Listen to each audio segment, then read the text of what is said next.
Hey everybody, welcome back to the channel. Hope you're doing well. Today I wanted to shoot a quick video going over the Poseidon X gravel bike. If you're looking for a budget entry-level bike to get out and explore, this may be the bike for you. So stick around. I'm going to go over kind of the pros, the cons. I've had this bike for a little over a year now, so put a lot of miles on it, and I have some things I like, I have some things I don't like. So stick around, I'm gonna tell you all that, and let's get this video started. All right, let's start off with some things I think you're gonna want to upgrade fairly quick on this bike. Number one being the seat. It's just uncomfortable. I think you could easily upgrade this for, you know, get a $50–$60 seat that you prefer, and it's going to feel much better. Again, seats are subjective, but it's not made of the best material. It doesn't feel like any ride I go on more than 10 miles, you definitely get the feeling it. So that is what I would say my biggest gripe with it, just because it's a contact point. Number two being the brakes. They're okay, they're not bad. They'll stop you, but they're not the best. There's a lot of travel in them until they really engage, and then like any, you know, wire brake system, they just fade fairly quickly. I have seen some videos of people upgrading the cables. I'm gonna try that and see how that works, see if it makes it a lot better. But those two things are things I think you're going to want to upgrade. I am looking to upgrade both of those soon. We got some longer rides coming up, and again, like I said, the seat, it would be miserable to do more, you know, to do a big weekend bike packing adventure. So we're gonna get that replaced fairly quickly, and the cables as well. I might do an install video on the cables. So those two things, like I said, those are what I think you're gonna wanna upgrade fairly quickly. Let's move on to some pros though. There are a lot more pros to this bike than there are cons and things I dislike. So let's move on to that. All right, so if we're talking pros on this bike, I've gotta say, first and foremost, number one is going to be the price. What you get on this bike for right around that $700 mark, and like I said, you can get this in the drop bar or the flat. I believe the flat bar is actually $100 cheaper.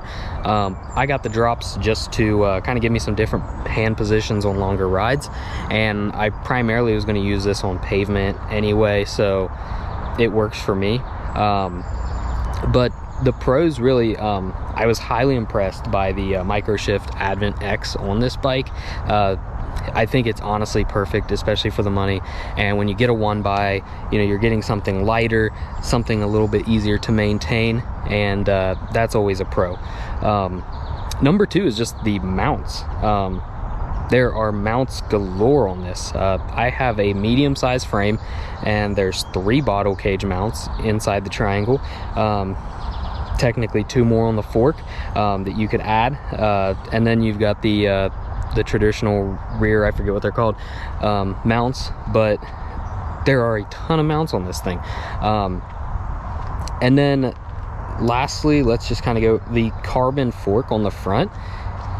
It absorbs a decent bit, and to get a carbon fork on a sub $1,000 bike, gravel bike, is pretty impressive. So those are the 3 biggest ones. Another thing I do want to kind of throw out there is the tires that come on this from factory are pretty solid, especially for the price. I don't think you're gonna, you know, ditch the tires right away. I think you're gonna run these ones at least down. I don't know if, you know, I'm not gonna get the same ones again, but that's just, you know, it's not like some of these budget bikes, you know, you buy and then it's just like, oh, I gotta toss the tires immediately. No, these ones are pretty solid. So those are probably the, you know, the biggest pros of this bike. It looks good. The price, the Microshift Advent gear on it, and the tires. And if you ask me, those are some positive things. Those are some key areas that really make or break a bike, especially when it's on a budget and they're kind of figuring, you know, what things do we need to make good. So again, that frame is rock solid. So those are my pros on the video. Let's jump into a kind of a conclusion here, who this bike's good for, who it may not be good for, and if I think it's a good buy or not. All right, so getting a little real world test here. But yeah, just I'm on what this bike excels at, and that is the kind of packed down gravel, you know, getting off the road, kind of doing a little bit more than what a road bike can do. not a full-fledged mountain bike or anything. I have rode this on single track. Wasn't the greatest experience. The drop bars probably had a little bit to do with that, but no, these just the little bumps you face on pathways like this. Got some mud coming up here, but no, the little bumps you face on this, that carbon fork does a great job of absorbing that, while also, like I said, maintaining a fast rolling pace. So very enjoyable bike. And like I'll talk later, you know, yeah, the seat could be a little bit better, the brakes could be a little bit better, but again, you got to remember the budget that this bike is at, and also some of the really good components that are on this bike. So yeah, just wanted to get a real world little test here in. So came down to my local gravel trail and hitting it up. All right, so wrapping up the video here in conclusion, who the bike's really good for is honestly, if you're looking to jump into adventure kind of gravel riding, if you want a bike to ride the paths around town, heck, even commute on this bike, it's solid. It really is.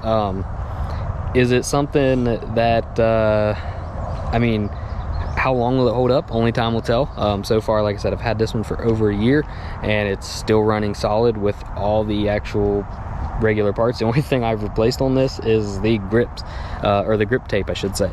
So yeah, it's a solid bike. Anybody wanting to get into the sport, I think you're going to be impressed. Or if you're just looking for a commuter bike, with that, how this bike will come, since it is online direct to consumer, it'll come in a box partially assembled. You just got to do a few things. If you're technical with bikes, you're probably good to go.